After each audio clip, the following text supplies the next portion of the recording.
Hello students, इस video में हम यंत टर्म ऑफ एन एपी का यंत टर्म पढ़ने वाले हैं। यंत टर्म क्या है, यंत टर्म के क्वेश्चन किस तरह आएंगे और बच्चे यंत टर्म के क्वेश्चंस में कहाँ पर गलती करते हैं, ये हम सब इस वीडियो में डिटेल जानेंगे। फिर उसके बाद एग्जाम्पल्स हैं, इसके एग्जाम्पल्स हैं, इस लेसन के एग्जाम्पल 3, एग्जाम्पल 4 वो भी हम सॉल्व करेंगे। ओके, तो चलिए देखते हैं यंत टर्म ऑफ एन एपी। सबसे पहले हम एक एपी लेंगे, एक अर्थमेटिक प्रोग्रेशन लेंगे, जो कि हमने फर्स्ट टर्म लिया 5। कॉमन डिफरेंस भी हम 5 लेंगे। 5 + 5 10, 15 20 25 30 35 40 45 50 55। हमने 5 का डिफरेंस लिया है, फर्स्ट टर्म लिया है हमने 5 और कॉमन डिफरेंस भी लिया है 5। हमने 5 को ऐड करते हुए गए। अगर हम 5 को ऐड करते हुए जाने के बाद इस तरह का हमें एपी मिला है। ओके, तो देखिए ये एपी आपके सामने है। मैं एक यहां पर क्वेश्चन लूंगा, which term of the AP, AP यही लूंगा मैं, 5 10 15 एंड सो ऑन इज 55 55 60। और एक नंबर लूंगा यहाँ पे मैं, तो यहाँ पर मैं क्या ले रहा हूँ, इज 45। यहाँ पर मैं लूंगा 45। मैंने एक क्वेश्चन बनाया है आपके सामने, यही एपी था, इसे ही लेकर मैंने आपके सामने क्वेश्चन बनाया। 5 10 15 यहाँ पर मैंने ये टर्म्स लिए, लेकर यहाँ बहुत सारे टर्म्स गैप है और ये 45 को मैं पूछ रहा हूँ ये कौन सा टर्म है। जैसे कि ये फर्स्ट टर्म है, ये सेकेंड टर्म है, ये थर्ड टर्म है। हमने ऊपर क्वेश्चन बनाया है, अगर आप ऊपर देखेंगे तो ये जो टर्म है 45, 1 2 3 4 5 6 7 8 9, नाइन्थ टर्म है। लेकिन क्वेश्चन इस तरह देगा, हमें नहीं मालूम पड़ेगा कि वो नाइन्थ टर्म है या कौन सा टर्म है। हम डायरेक्ट ऐसे नहीं बोल सकते। अगर हम इस तरह एपी लेते बैठेंगे तो शायद हो सकता है बहुत हमें टाइम टाइम लगे, बहुत टाइम लगे। ये तो नाइन्थ टर्म है, 90 टर्म्स भी पूछ सकता है, कौन सा भी टर्म पूछ सकता है। हम इस तरह एपी बनाकर डायरेक्ट नहीं ले सकते, तो इसलिए वो फार्मूला बनाया है। कैसे फार्मूला, देखिए अगर ये एक अगर एपी है तो आप इसे रिप्रेजेंट करते हैं, इस एपी को 5 10 15 20 इसे रिप्रेजेंट करते हैं आप इसे A1 से, ये A2, ये A3, ये A4। इसी तरह मैं एक लास्ट टर्म अगर लिया 60, तो आप इसे कैसे लिखेंगे, AN। अगर मैं लास्ट टर्म यहाँ पे 60 या 55 या 50 या 45 कोई भी एक टर्म मैं यहाँ पर ले सकता हूँ। अगर मैं यहाँ पर 60 लिया, यहाँ पर गैप लेके लास्ट टर्म मैंने 60 लिया, तो हम इसे कैसे रिप्रेजेंट करते हैं, AN से रिप्रेजेंट करते हैं। ये A1 हो गया, ये A2 हो गया, A3 A4 और ये AN। A1 यानी यहाँ A लिखते हैं, A2 की जगह पर हम क्या लिखते हैं, A + D, A3 A + 2D, A4 A + 3D, और AN की जगह पर हम लिखते हैं A + n-1 इंटू D। थोड़ा गौर कीजिए यहाँ पर, अगर यहाँ 1 है तो 1 से पहले क्या आएगा, 0 आएगा। 0 इंटू डी, 0 इंटू डी यानी 0 होगा, इसीलिए हमने डी यहाँ पर नहीं लिखा। 2 यानी 1D, 3 यानी 2D, 4 यानी 3D। अगर 5 आएगा तो 4D, 6 आएगा तो 5D। इसी तरह से अब n है, A प्लस तो सभी में है, A plus A plus A plus A plus तो सभी में है, A प्लस। यहाँ n है, n से पहले क्या आएगा। अगर हम बात करें n-1 की, n-1, n-1 हम माइनस नहीं कर सकते, n में से हम 1 को नहीं निकाल सकते, इसलिए हम n-1 को n-1 ही लिखते हैं। देखिए इसमें से मैंने -1 किया, n-1। अगर मैं इसमें से -1 करूंगा, 4 -1 क्या हो जाएगा, 3, 3 -1 क्या हो जाएगा, 2। अगर यहाँ पर n है तो n-1 हो जाएगा। यही हमारा nth टर्म है, यही हमारा लास्ट टर्म है। लास्ट नंबर को, किसी एपी या किसी सीक्वेंस के लास्ट नंबर को हम रिप्रेजेंट करते हैं an से, और an इक्वल होता है A + n-1 इंटू डी। यही हमारा nth टर्म होगा, an equal to A + n-1 into D. ये हमारा nth टर्म है, ये हमारा nth टर्म है। और ये कहाँ पर यूज होता है, किस तरह के क्वेश्चंस में यूज होता है, देखिए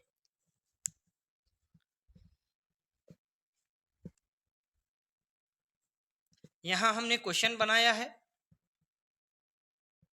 यहाँ हमने क्वेश्चन बनाया है। इस क्वेश्चन को हम सॉल्व करेंगे। इस तरह के क्वेश्चन टेक्स्ट बुक में बहुत क्वेश्चन है। इस तरह के क्वेश्चन देखिए कैसे सॉल्व करना है इसे। क्या कहता है क्वेश्चन में, which term of the AP, ये एपी है, इसका नंबर 1 है, इसका नंबर 2 है, इसका नंबर 3 है, तो इसका नंबर क्या है, ये कौन सा टर्म है, ये कहता है क्वेश्चन में। तो हम क्या करेंगे, ये A1 है, ये A2 है, ये A3 है, हम इसे रिप्रेजेंट करेंगे AN से। अगर हम इसे AN से रिप्रेजेंट करेंगे तो AN का जो फार्मूला है, लास्ट टर्म का जो फार्मूला है, A प्लस, आप ऐसे ले सकते हैं या फिर ऐसे भी आप ले सकते हैं, ये इसके इक्वल हो गया। तो कैसे लिखूंगा मैं, an equal to 45, an equal to 45। an का तो फार्मूला है, जैसे कि मैंने आपको बताया है, an का जो फार्मूला है, ये फार्मूला होता है इसका, nth टर्म का फार्मूला है ये। यहाँ पर an है, an किसके इक्वल है, a plus N minus one into D के इक्वल है। an की जगह पर मैं लिखूंगा a plus N minus one into D equal to 45। a की वैल्यू हमारे पास है, कितनी है, 5 plus N minus one. D की वैल्यू कैसे निकालते हैं हम, d equal to A two minus A one, D equal to A two minus A one, A two तो 10 है, 10 माइनस 5 कितना हो जाएगा, 5। हमने यहाँ 5 लिखा, ये 45।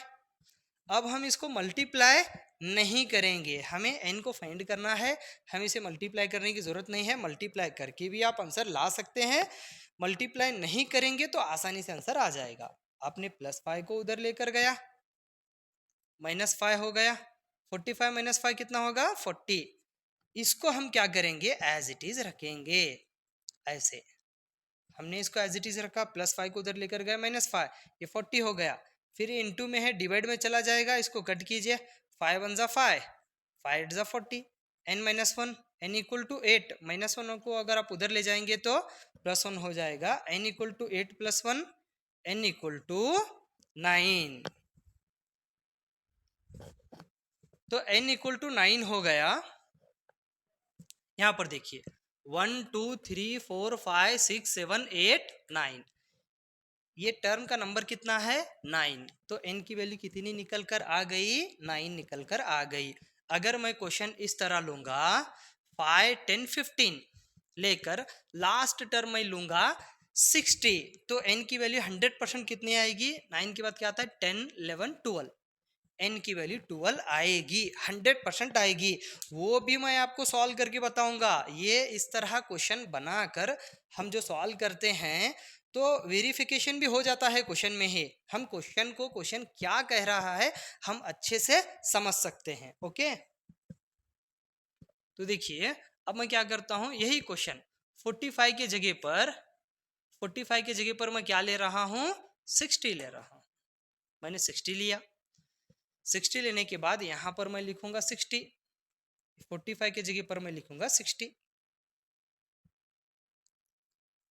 ये 60 हो गया, ये भी 60, +5 को आपने इधर लाया, -5, ये 55 हो गया। फिर आपने इसे कट किया, 5 1 जा 5, 5 1 जा 5, फिर ये 11 एज इट इज, -1 को आप उधर ले जाएंगे तो +1 हो जाएगा, 11 + 1 कितना हो गया, 12, इसका नंबर 12 है। 1 2 3 4 5 6 7 8 9 10 11 12, तो उसका नंबर 12 था, 12 हमारा आंसर आ गया। ओके, तो ये इस तरह का क्वेश्चन है। और क्वेश्चन कैसे आएगा आपको, फाइंड द 12th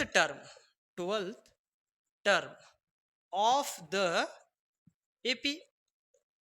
एपी यही लेंगे हम, 5 10 15, यही मैंने एपी लिया, 5 10 15 and so on. Okay, question में क्या कह रहा है, फाइंड द 12th टर्म, हमें 12th टर्म फाइंड करना है। एपी यही है, इस एपी का 12th टर्म क्या है, 60 है 12th टर्म। यहाँ पर क्वेश्चन इस तरह दिया गया है, अगर मैं इसका 12th टर्म फाइंड करूंगा तो 100% आंसर कितना आना चाहिए, 60 आना चाहिए। चलिए हम सॉल्व करेंगे इसको। A12 equal to A plus 11D होता है, अगर यहाँ पे 12 है तो एक नंबर कम होगा, a प्लस 100% आएगा। a12 equal to a plus 11d, a20 equal to a plus 19d। a की वैल्यू आप लिखिए 5, d की वैल्यू 5 है, 10 माइनस 5 5, 11 5 जा 55, 55 में आपको 5 को ऐड कीजिए, कितना हो गया 60, तो 60 है।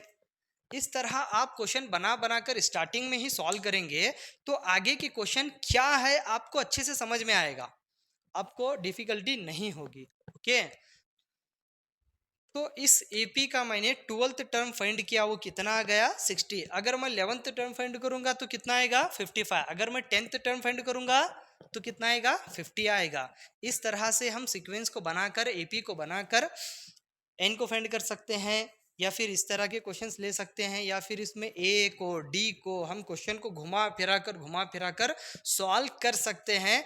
ऐसा करने से ही मैथमेटिक्स में आप परफेक्ट होंगे। ओके, तो चलिए अब इसके बाद हम एग्जाम्पल सॉल्व करेंगे। इसका इंट्रोडक्शन तो हो गया, चलिए एग्जाम्पल 3 सॉल्व करते हैं। देखिए एग्जाम्पल 3 में क्या कहा गया है, बहुत इजी क्वेश्चन है। इस तरह के क्वेश्चन भी 1 मार्क्स के लिए या 2 मार्क्स के लिए एग्जाम में ऑलरेडी पूछे गए हैं। ओके, तो देखिए क्वेश्चन क्या है, find the 10th term of the EP. ये ईपी है, इसमें आपको 10th टर्म को फाइंड करना होगा। ओके, क्वेश्चन में वो 10th टर्म भी बोल सकता है या दूसरा टर्म भी बोल सकता है। कोई भी टर्म अगर वो क्वेश्चन में बोले तो हम उसे आसानी से फाइंड कर सकते हैं। देखिए 10th टर्म का फॉर्मूला क्या बनकर आएगा, a प्लस 9d। अगर वो 20th टर्म बोलता तो a20 equal to a plus 19d हम लिखते। अगर वो 15 टर्म बोलता तो a15 equal to a plus 14d हम लिखते। ओके, फर्स्ट टर्म तो हमारा 2 है और ये 9, d की वैल्यू कितनी है 7 माइनस 2 5, इस तरह हम लिखेंगे। d आप कैसे निकालेंगे, a2 माइनस a1 करके। फर्स्ट टर्म है, सेकेंड टर्म 7 है, फर्स्ट टर्म 2 है, कितना हो गया 5। इसको हम ऐड नहीं करेंगे, पहले इसको मल्टीप्लाई करेंगे, क्योंकि बोडमास का रूल क्या कहता है, पहले मल्टीप्लिकेशन है, मल्टीप्लिकेशन से पहले डिवीजन है, डिवीजन मल्टीप्लिकेशन, फिर उसके बाद आएगा प्लस और माइनस। ओके, 2 प्लस 9 5 जा 45, 45 में आप 2 को ऐड कीजिए, कितना हो गया 47। ये हमारा क्वेश्चन कंप्लीट हो गया।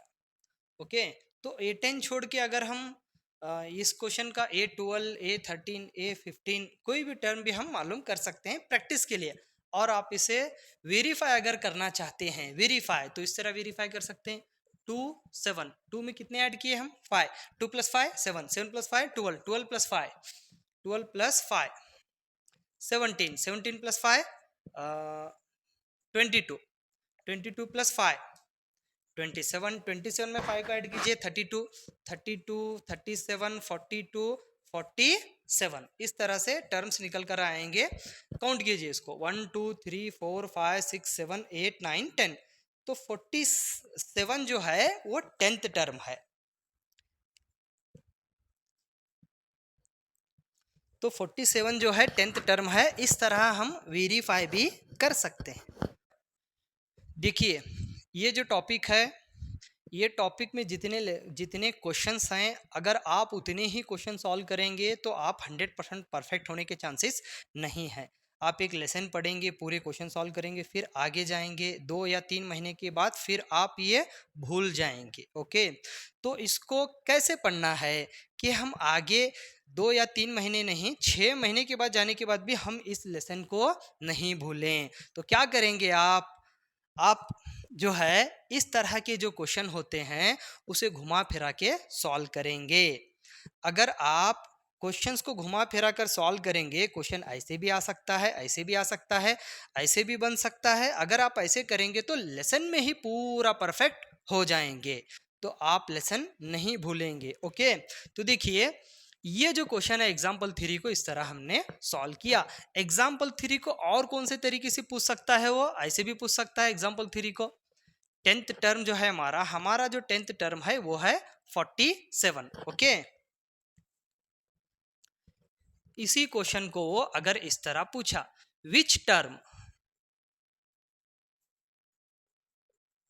Of the AP, which term of the AP, AP यही है 2, 7, 12 एंड सो ऑन इज 47। ऐसे अगर क्वेश्चन को पूछा, आप इसे कैसे सॉल्व करेंगे? nth टर्म का फार्मूला लेंगे जो कि मैंने इससे पहले आपको बताया है। ये है a1, ये a2, ये a3 है और ये an है। an का फार्मूला इस तरह निकल कर आएगा, ऐसे आप इसे घुमा के लिखेंगे। थोड़े टीचर्स या थोड़े बच्चे इस तरह लिखेंगे an equal to a plus N minus into d, फिर वैल्यू पुट करेंगे, n को फाइंड करेंगे। वैसे भी आप सॉल्व कर सकते हैं, लेकिन थोड़ा दिक्कत होगी। आपको क्या करना है, हमेशा से आप क्या करेंगे, आपको जो फाइंड करना है, जो वेरिएबल फाइंड करना है, आप उसे LHS में लिखेंगे। LHS में अगर an को इधर लेंगे तो जिसे आप फाइंड करना है वो कहाँ पर जा रहा है, RHS में जा रहा है। इस तरह लेने से थोड़ा आपको दिक्कत या कंफ्यूजन हो सकता है। ओके, a की वैल्यू है 2, n-1, n को निकालना है। d की वैल्यू है 5, 7 - 2 5, n कितना है हमारा 47। इसको हमने एज इट इज रखा, +2 को आप उधर लेकर जाएंगे -2 होगा, इसे भी हम एज इट इज रखेंगे। 47 - 2 कितना होगा 45, ये इनटू में है, डिवाइड में जाएगा, इसको कट कीजिए 9 हो गया। फिर -1 को अब अगर आप उधर ले जाएंगे तो क्या होगा +1। तो n की वैल्यू क्या निकल कर आ गई, 10 निकल कर आ गई। देखिए a10 इक्वल टू 47। इसी क्वेश्चन को मैंने यहां पर बनाया, a10 an यानी n की वैल्यू कितनी निकल कर आ गई, 10 निकल कर आ गई। इस तरह छोटे से छोटे क्वेश्चन, बड़े से बड़े क्वेश्चन अगर आप बना बना कर घुमा फिरा कर सॉल्व करेंगे तो तभी आप लेसन में 100% परफेक्ट होंगे। ओके, चलिए नेक्स्ट क्वेश्चन सॉल्व करेंगे। अब हम एग्जाम्पल 4 सॉल्व करने वाले हैं, जो कि इस तरह का क्वेश्चन टेक्स्ट बुक में फर्स्ट क्वेश्चन है। Example 4, which term of the AP. ऐसे क्वेश्चन, इस तरह के क्वेश्चन ऑलरेडी 2-3 हमने बना के सॉल्व किया है। ओके, तो हम जो क्वेश्चन बना के सॉल्व किए हैं उसका फायदा हमें यहाँ पर होगा, ये जल्दी से हमें समझ में आएगा। अगर वो हम बनाकर नहीं सॉल्व करेंगे, उसकी कुछ भी अगर हम नॉलेज नहीं लेंगे, डायरेक्ट यहाँ पर आकर इसे सॉल्व करने की कोशिश करेंगे तो हम 100% इसे नहीं समझेंगे। ओके, तो देखिए मैं इसे सॉल्व करता हूं क्वेश्चन को। क्वेश्चन क्या कहा गया है, which term of the AP. एक एपी दिया गया है, इस एपी में ये 21, 18, 15 आगे जाने के बाद एक टर्म है -81, इसका नंबर है 1, ये 2 और ये 3। इसका नंबर क्या है हमें नहीं मालूम, इसका नंबर क्या है हमें मालूम करने के लिए कहा गया है क्वेश्चन में।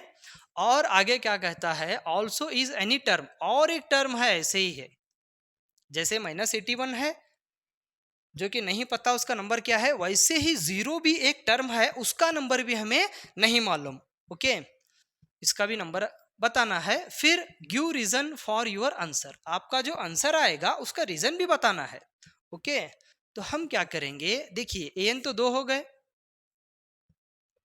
इस क्वेश्चन में an तो 2 हो गए, यानी 2 टर्म को हमें मालूम करना है। कैसे मालूम करेंगे, हम फर्स्ट यहाँ फार्मूला लेंगे, a plus n minus 1 into D equal to an, ये फार्मूला इसके लिए। फिर a plus n minus 1 into D equal to an, ये इसके लिए। a की तो वैल्यू सेम है 21, d की वैल्यू भी सेम रहेगी। d की वैल्यू देखिए, यहाँ पर अक्सर स्टूडेंट गलती करते हैं d की वैल्यू लेने में, a2 माइनस a1, a2 है 18 माइनस 21, 18 माइनस 21 होता है -3। बहुत सारे स्टूडेंट +3 लिखते हैं। अगर आप d की वैल्यू में या फिर कोई भी वैल्यू में प्लस के जगह माइनस या माइनस के जगह प्लस लेंगे तो आपकी पूरी मेहनत क्या हो जाएगी, बेकार हो जाएगी, वो रॉन्ग आ जाएगा आंसर। ओके, तो आपको पहचानना कैसा है कि d की वैल्यू कब प्लस में आएगी, कब माइनस में आएगी। अक्सर स्टूडेंट d की वैल्यू में गलती करते हैं। तो देखिए गौर कीजिए यहाँ सीक्वेंस को, 21 के बाद आ रहा है 18, 18 के बाद आ रहा है 15, यानी 21 से पहले के नंबर होते हैं, पहले होता है 18, 18 के बाद 3 नंबर कम करने के बाद आ रहा है 15। ऐसे नहीं है सीक्वेंस, फर्स्ट नंबर 15 है, बाद में फिर उसके बाद 18 है, फिर उसके बाद 21 है, ऐसे नहीं है। यानी हमारा जो सीक्वेंस है, हमारा जो ईपी है वो डिक्रीजिंग फॉर्म में है, वो कम होते जा रहा है, वो घटते जा रहा है। ओके, अगर इस तरह कम होते जा रहा है, नंबर कम होते जा रहे हैं, इस तरह का अगर एपी है तो डी की वैल्यू 100% माइनस में आएगी। ओके, अगर हमारा एपी बढ़ते हुए जा रहा है यानी इंक्रीजिंग फॉर्म में है, नंबर्स बढ़ रहे हैं, जैसे कि 10 के बाद 20 के बाद 30 के बाद 40 नंबर्स बढ़ रहे हैं, तो हमारा जो कॉमन डिफरेंस है वो 100% प्लस में आएगा। ये आपको याद रखना है। ओके, तो डी की वैल्यू हमने लिखा -3। ऐसे ब्रैकेट में आप लिखेंगे इसको। माइनस का नंबर आने के बाद थोड़े स्टूडेंट ब्रैकेट नहीं लगाते, इनटू में है, ब्रैकेट लगाना पड़ेगा। एन क्या लेंगे हम फर्स्ट, -81। इसे सॉल्व करेंगे पूरा। n-1 इसको मल्टीप्लाई करने की जरूरत नहीं है। n-1 into -3 equal to -81। आप क्या करेंगे, +21 को इधर लेकर आएंगे, क्या होगा वो -21 होगा। ओके, दोनों साइड माइनस है, माइनस की साइन रख के नंबर को ऐड करना है। 1 + 1 2, 8 + 2 10, 102 हो गया। फिर यहाँ का जो नंबर है इसे एज इट इज रखिए, ये इनटू में है, डिवाइड में जाएगा, दोनों तरफ का माइनस क्या हो जाएगा, कैंसिल हो जाएगा। फिर इसको आप कट करेंगे, 3 × 1 = 3, 3 × 3 = 9, 1 कैरी, 3 × 4 = यहाँ पर बच गया n-1, n = 34, -1 को आपने उधर लेकर गया, +1, n = 35। इसका तो नंबर आ गया, इसका नंबर है 35। जैसे कि इसका नंबर 1 है, 2, 3, इसका नंबर है 35। ए 35 की वैल्यू आएगी -81। अब इसका नंबर क्या है हम देखेंगे। फर्स्ट टर्म है 21 प्लस n-1, डी की वैल्यू निकल कर आ गई -3, डी की वैल्यू भी सेम ही रहेगी। an जो है हमारा, ये हम ले रहे हैं, यहाँ पर an लेंगे 0, यहाँ से लेकर यहाँ तक ये भी सेम रहेगा, दोनों 0 सेम रहेगा। बस यहाँ का an -81 है, यहाँ का an है 0। ओके, एक ही क्वेश्चन में 2 an दिया है, वो n-1 इंटू -3 इक्वल टू, आपने +21 को उधर लेकर गया, -21, 0 -21 क्या होगा, -21 ही होगा, दोनों तरफ का माइनस कैंसिल होगा। 3 × 1 = 3, 7 × n-1, n = 7, -1 को आपने उधर लेकर गया, +1, यानी यहाँ पर n की वैल्यू आ गई 8। यानी ये जो टर्म है इस सीक्वेंस का, इस एपी का 8th टर्म है, 8th टर्म क्या आएगा, 0 आएगा। तो वो कह रहा है क्वेश्चन में, give reason for your answer. इसका रीजन क्या है, तो आप क्या करेंगे, आप वेरीफाई करेंगे। आप क्वेश्चन को समझने के लिए, अगर एग्जाम में इस तरह क्वेश्चन आएंगे तो रीजन वेरीफाई करो करके नहीं पूछेगा। जब हम सीख रहे हैं लेसन, तो हमारे लिए, हमें अच्छा समझने के लिए इसका वेरिफिकेशन हमें जरूरी है। वेरिफिकेशन क्या करेंगे आप, क्या वेरीफाई करेंगे आप, देखिए n की वैल्यू कितनी निकल कर आ गई, यहाँ पर 8। मैं 8th टर्म मालूम करूंगा इस एपी का, क्या वो 0 आता है, मैं चेक करूंगा। ओके, अगर 0 आया तो हमारा आंसर करेक्ट, अगर 0 नहीं आ रहा तो हमने कहीं पर भी गलती की होगी।